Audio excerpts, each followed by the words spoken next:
Welcome back to Day 6 of Star Wars Week here on the Foul Entertainment YouTube channel.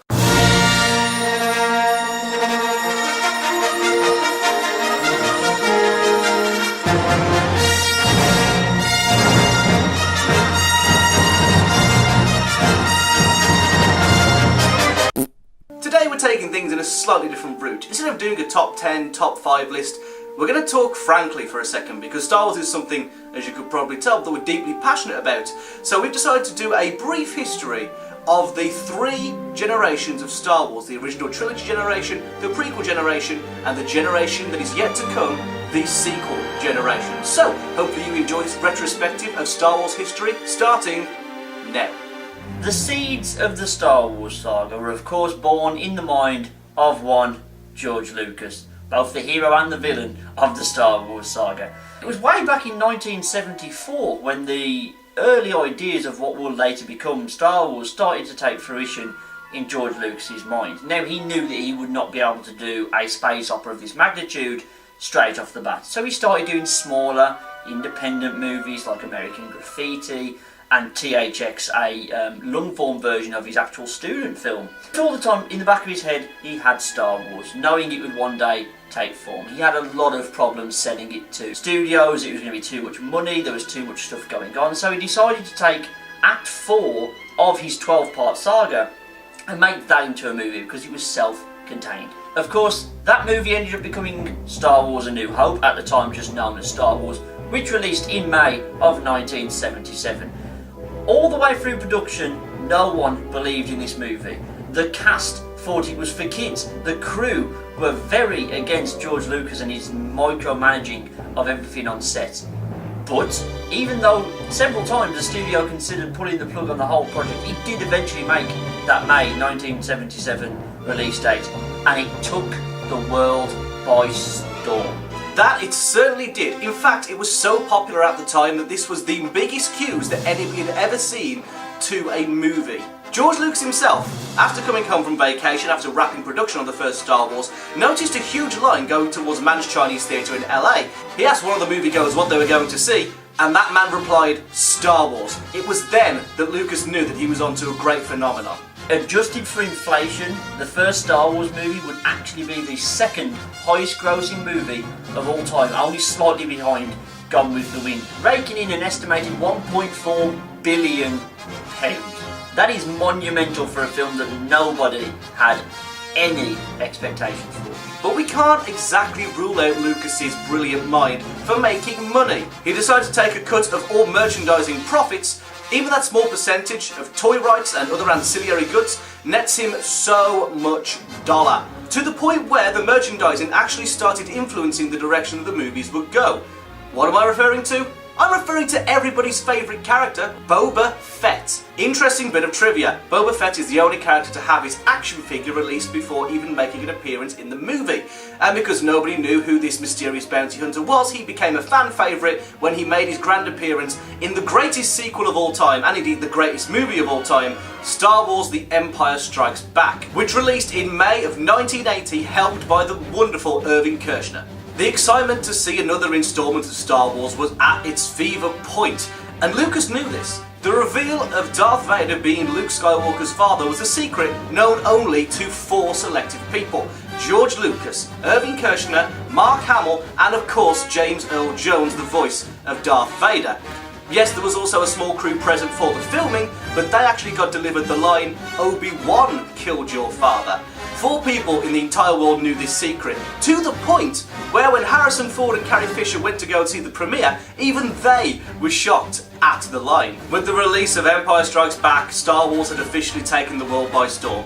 There were toys, there were books, there were collectible cups for some reason, there were arcade video games, and of course, it had to conclude. The trilogy had to be completed, and in 1983 it finally came to fruition with the release of Return of the Jedi, headed of course by director Richard Marquand. Although not quite the success of its 2 counterparts, Return of the Jedi did of course rake in all of the money that you could ever ask for, helped in part of course by George Lucas's continuation to merchandising rights by introducing Ewoks, otherwise known as teddy bears for little boys. Suffice it to say that Star Wars changed the face of cinema forever, and indeed the face of pop culture. These 3 movies would go on to influence thousands of parodies, as well as the lives and filmmaking careers of hundreds of thousands of other people across the world, Star Wars was a success. So what did George Lucas do next? His trilogy was in the bag. To all intents and purposes, Star Wars was finished, even though it was originally wrote as a 12-part saga.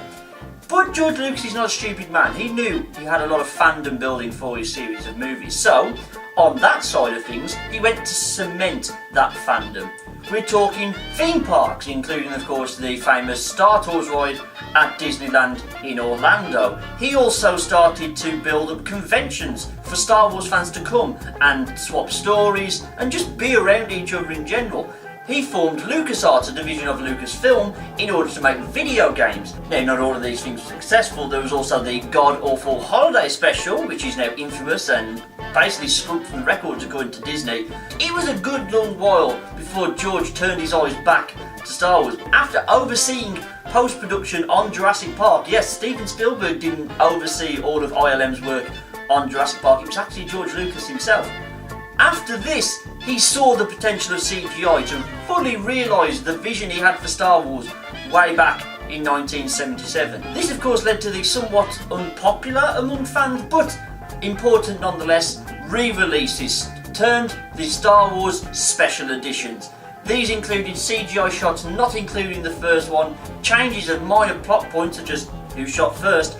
This of course just cemented the idea of this Star Wars trilogy, and let's just forget it was told to us back in the re-releases back in the 80s that this was episodes 4, 5 and 6. For a long time fans started to wonder whether we would ever see episodes 1, 2 and 3 with George Lucas having so many fingers in so many pies, but come the late 90s it was time for Star Wars to take the limelight again.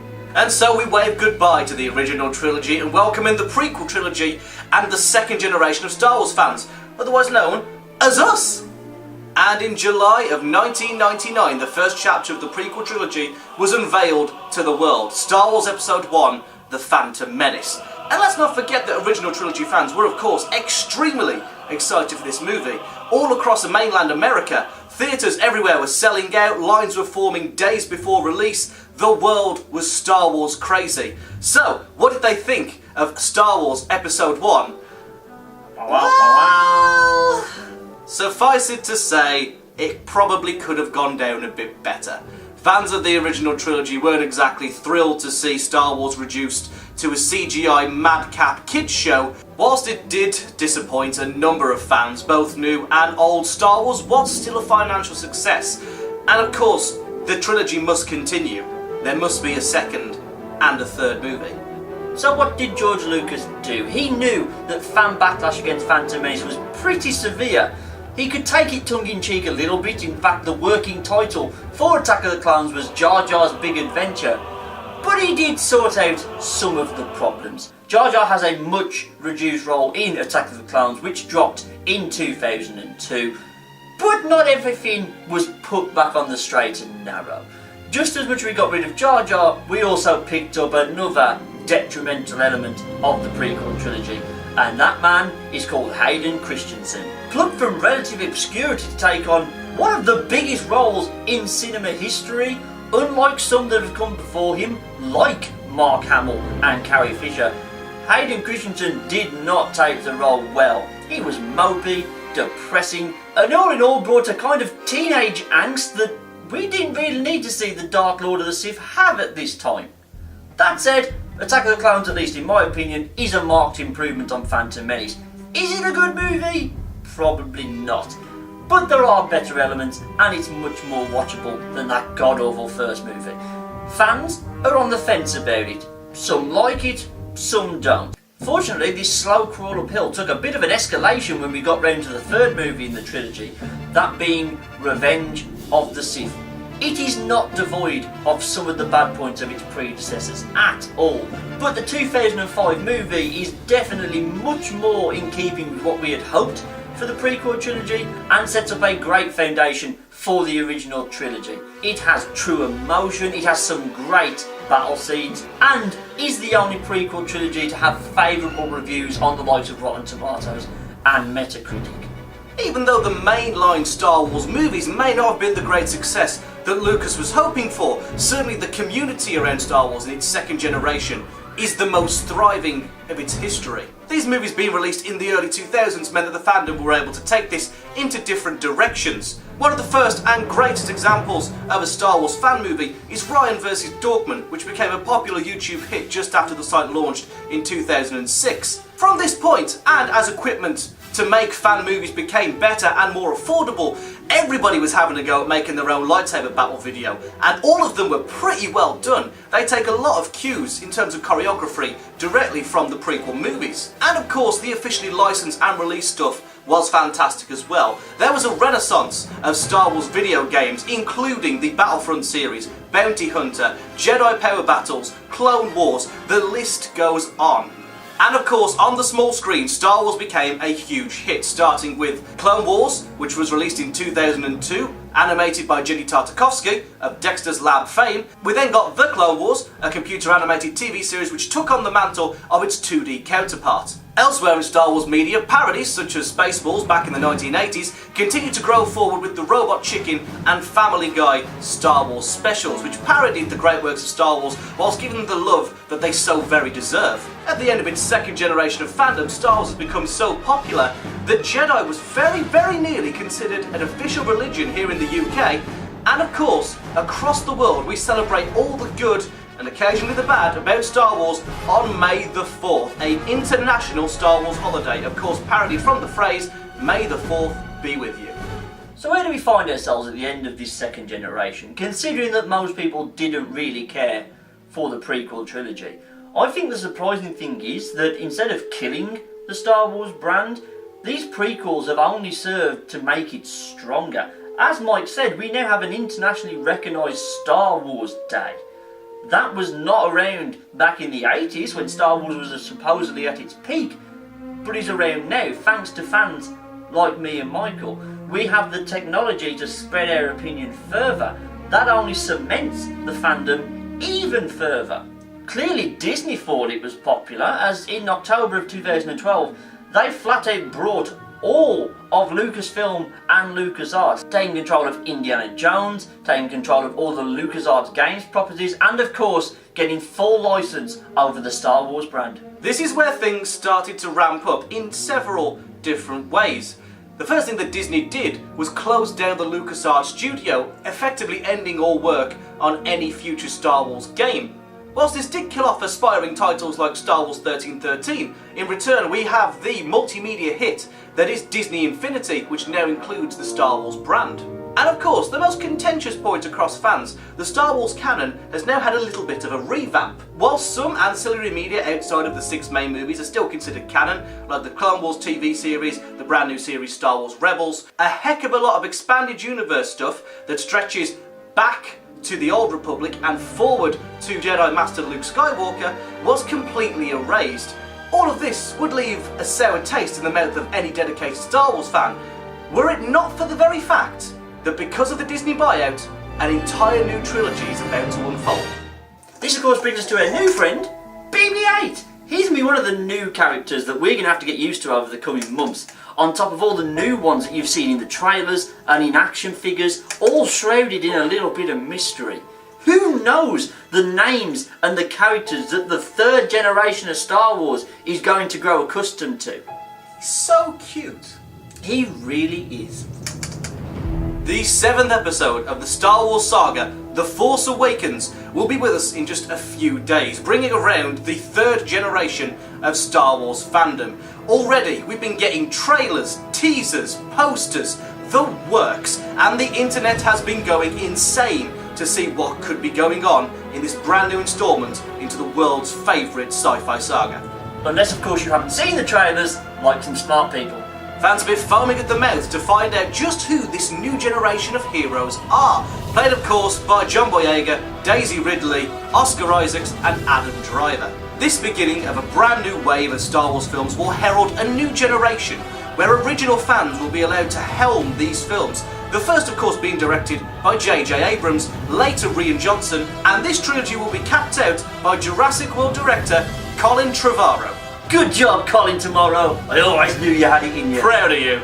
Although official news and plot points on the movies have been relatively scarce, it's not stopped fans from enjoying what they've been given. Star Wars, of course, now is a literal force for change by doing a heck of a lot for charities across the world in conjunction with the release of this film.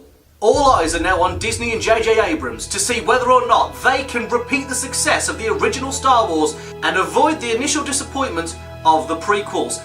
And us right here at Fowl Entertainment could not be more excited. Are you excited for the new movies, BB? So are we. And it's going to be with us in a matter of days when The Force Awakens releases in the UK on the 17th of December and worldwide on the 18th of December. It's going to be a magical time for everyone involved and for the birth of a brand new generation of Star Wars fans. We and this little astromech simply cannot wait. We'll see you tomorrow on the final Star Wars video for Star Wars Week here on the Fowl Entertainment channel. Of course, you can catch everything else that we've done with links down there. There'll be stuff on the side. There might be buttons. Like I said, I don't know. I'm still recording this. I haven't got round to editing. There might be some little interactions for you to do, but maybe not. Either way, there is still content here to come on Star Wars Week. May the Force be with you. You don't like that sign off, do you, BB?